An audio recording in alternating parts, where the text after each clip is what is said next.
Bawaslu Kabupaten Cianjur mengadakan rapat fasilitas pembinaan pelanggaran pemilu 2024 di Gedung Swadharma Hotel Sangga Buana Cipanas Cianjur, Jawa Barat, Sabtu tanggal 27 Januari tahun 2024. Tujuan diadakannya rapat tersebut menurut Yana Sofian selaku Divisi Pelanggaran Data dan Informasi adalah untuk memastikan perangkat pengawas pemilu tingkat kecamatan untuk mengawasi ke tingkat desa baik itu pengawasan langsung maupun tidak langsung, dan untuk memastikan para pengawas pemilu melakukan pengkajian dan analisa apabila ada peristiwa hukum yang menjadi dugaan pelanggaran pemilu, baik itu administrasi, etik, pidana pemilu atau pelanggaran hukum lainnya, dan itu adalah tugas dan kewajiban selaku badan pengawas pemilu. Rapat fasilitas pembinaan pelanggaran pemilu ini dihadiri Panwaslu, Divisi Pelanggaran Pemilu dan koordinator dari 32 kecamatan di wilayah Kabupaten Cianjur yang akan berlangsung 2 hari yaitu 27 sampai tanggal 28 Januari tahun 2024. Cianjur melaksanakan kegiatan fasilitasi penanganan pelanggaran dalam pemilihan 2024.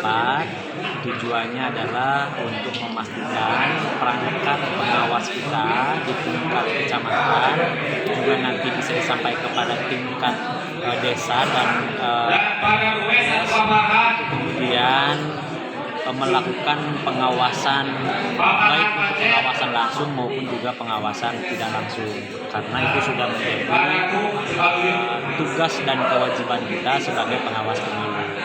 Yang kedua, tentunya dalam kegiatan hari ini adalah untuk memastikan teman-teman pengawas pemilu melakukan analisa dan kajian apabila ada suatu peristiwa hukum yang kemudian itu menjadi dugaan pelanggaran pemilu, baik itu adalah administrasi, baik itu adalah etik, pidana pemilu dan pelanggaran hukum lainnya.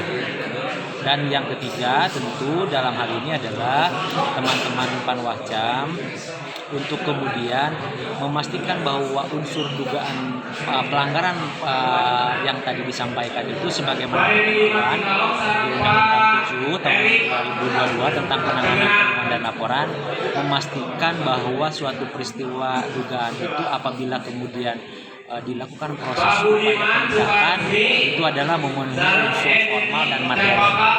Seperti apa pelanggarannya itu Pak untuk peserta pemilu atau Bu? Pertama, memang berkenaan dengan suatu pelanggaran pemilu itu kan sebagaimana ketentuan di Perbawaslu 7 itu ada pelanggaran administrasi, ada pelanggaran etik, ada pelanggaran pidana pemilu, dan ada pelanggaran hukum lainnya. Dari 4 pelanggaran yang kemudian sebagaimana tercantum dalam Perbawaslu tersebut, ini subjek hukumnya juga beda-beda. Misalkan berkenaan dengan pelanggaran administrasi, subjek hukumnya itu adalah dia sebagai peserta pemilu, dalam hal ini baik itu adalah partai politik maupun juga dalam ini adalah calon legislatif baik tingkat DPR sampai juga tingkat kabupaten kota, termasuk juga peserta pemilu perseorangan, dan juga dalam hal ini adalah peserta pemilu calon presiden dan wakil presiden, termasuk yang keempat itu subjek hukum dari pelanggaran administrasi adalah dia sebagai penyelenggara pemilu, dalam hal ini adalah KPU dari tingkat pusat sampai kepada tingkat TPS. Ya. Yang ini peserta pembinaan ini dari Panwaslu berapa Pak? Pada kesempatan hari ini yang kita undang itu 32 kecamatan se-Kabupaten Cianjur. Dan yang kita undang ini adalah Ketua Panwaslu itu sendiri, terus kemudian Divisi Penanganan Pelanggaran dan Penyelesaian Sengketa, termasuk juga Koordinator Kesekretariatan.